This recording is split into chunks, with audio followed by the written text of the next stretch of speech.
जनकपुर नामक गांव में चोपड़ा करके एक बूढ़ा रहता था। वो बहुत कंजूस था।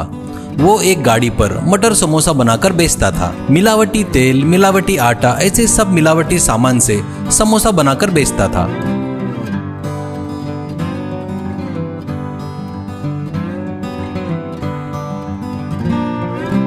समोसे का स्वाद अच्छा रहने के लिए चाइना साल्ट का उपयोग करता था, इसलिए वो लोगों को बहुत पसंद और टेस्टी लगते थे।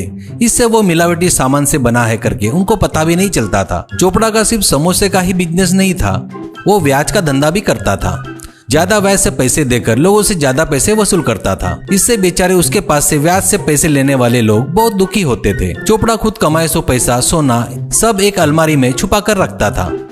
चोपड़ा का बेटा और बहू एक दुर्घटना में मर जाते हैं, तो उनके लड़के जगदीश को चोपड़ा ही पाल पोस कर बड़ा करता है। वो अभी कॉलेज में फाइनल ईयर में पढ़ रहा था। जगदीश बहुत अच्छा लड़का था, जरूरतमंदों की मदद करते रहता था। उसको उसके दादाजी जो ब्याज का धंधा करते थे वो बिल्कुल पसंद नहीं था। दादाजी ब्याज वसूल करते वक्त पैसे देने वाले का दुख देखकर जगदीश का दिल पिघल जाता था। एक दिन कॉलेज में लेक्चरर, आज से तुम्हारी कॉलेज लाइफ खत्म हो गई है, अब आगे आप लोग क्या करना चाहते हो? जगदीश तुम बताओ, ऐसा कहता है। जगदीश खड़ा होकर, सर मैं आगे पढ़ना नहीं चाहता हूँ।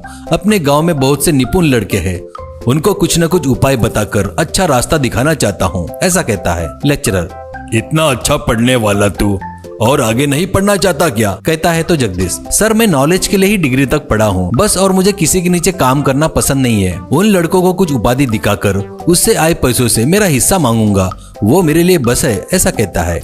ऐसे गांव में कुछ लड़कों को मिलकर उनको एक जगह पर जमा करके उनको क्या क्या आता है करके पता करता है और उनको कितना पैसा चाहिए वो भी पूछता है। एक दिन गाड़ी के पास चोपड़ा जगदीश से, अरे बेटा आगे की पढ़ाई नहीं करता बोल रहा है ना, तो अब तो अपना ब्याज का धंधा देख ले, अब मेरा आराम करने का समय आ गया है बेटा, ऐसा कहता है। जगदीश, दादाजी ये पाप का धंधा मैं नहीं करना चाहता और ये मुझे पसंद नहीं करके आपको भी बताया ना पहले ही मैंने, ऐसा कहता है। चोपड़ा, ये अपने दादा परदादा से आ रहा पवित्र धंधा है, इसे ऐसे बोल रहा है क्या? क्यों? ऐसा कहता है। जगदीश, किसी जरूरत के कारण लोग तुम्हारे पास ब्याज से पैसा लेने आते हैं, तुम पैसे देते हो अच्छा है, पर इसके बदले में उनसे ज्यादा पैसे लूटते हो, ये पाप है, इतना पैसा क्या करोगे, ऐसा कहता है। चोपड़ा, तेरे लिए ही कमा रहा हो रे गधे कहीं के, ऐसा कहता है गुस्से में। जगदीश, ये पाप का पैसा मुझे नहीं चाहिए, वो पैसा नहीं है, गांव वालों का आंसू है, वो पाप है करके मैं तुमको प्रूव करके दिखाता हूँ, कहता है तो चोपड़ा, प्रूव करता क्या? बड़ी बड़ी बातें मत कर, तुझे पढ़ाकर गलती किया रे, कहता है तो जगदीश, जो हो गया उसके बारे में सोचकर दुखी होने से क्या फायदा, आपका पैसा पापी है, प्रूव करके रहूंगा, वो सच में लोगों के आंसू है। चोपड़ा घबरा कर, वो ये ठीक है, प्रूव कर देखता हूँ, ऐसा कहता है। जगदीश, पर एक शर्त है, गांव में बेरोजगार बहुत से लड़के हैं, उनको कुछ धंधा लगाने के लिए लागत के लिए कुछ पैसा चाहिए, वो पैसे तुम्हें देना होगा। चोपड़ा, हाँ ये नहीं होगा, मैं क्यों दूं? जगदीश, ठीक है, तुम्हारे अलमारी में का पूरा पैसा रो रो कर एक दिन भाप बनकर उड़ जाएगा, तब तुम्हारे पास कुछ भी नहीं बचेगा। अभी से आपका पैसा रोना शुरू कर दिया, एक सोने का सिक्का लेकर आओ, मैं साबित कर दूंगा कि वो रो रहा है करके, ऐसा कहता है। चोपड़ा घबरा कर दिनेश को घर के अलमारी के पास लेके जाता है। बाद में वो खोलकर उसके सामने एक सिक्का पकड़कर, कहाँ है? रो तो नहीं रहा है? क्यों रे बेमतलब मुझे डरा रहा है, ऐसा कहता है। जगदीश वो सिक्का लेकर, डरा नहीं रहा हूँ दादाजी, ये पैसा रोना शुरू कर दिया है, देखना है तो आप देखो करके सिक्के को जमकर दबाता है।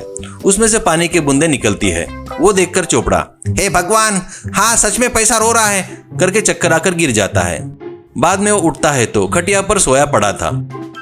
वो उठकर, अरे जगदीश, वो पैसा अभी भी रो रहा है क्या, ऐसा कहता है। जगदीश, फिलहाल रोना बंद कर दिया है दादाजी, पर उन पैसों को लोहे के पेटी में बंद करके रखे तो वो रो रो कर भाप बनकर उड़ जाएंगे, उसे बाहर लाना होगा, वो पैसा लोगों के कुछ काम में आने को होना।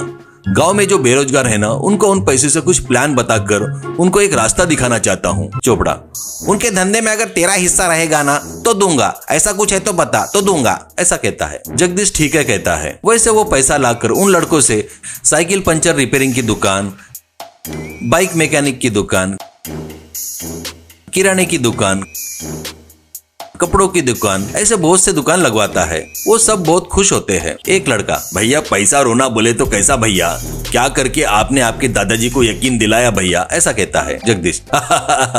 थोड़ा कपास गीला करके कान में छुपा कर रखा था, दादाजी को दिखा नहीं, वैसे निकाल कर सिक्के के पीछे दबा कर रखा, ऐसे सिक्का रो रहा है करके बोल दिया, ऐसा कहता है। उसके दिमाग को बुद्धि को देखकर सब लोग तालियां बजाते हैं। ऐसे वो हर महीने जगदीश के हिस्से के पैसे उसे दे रहे थे। वो लाकर दादाजी को दिखाता था। अपने नाती की जिंदगी बन गई करके चोपड़ा बहुत खुश होता है।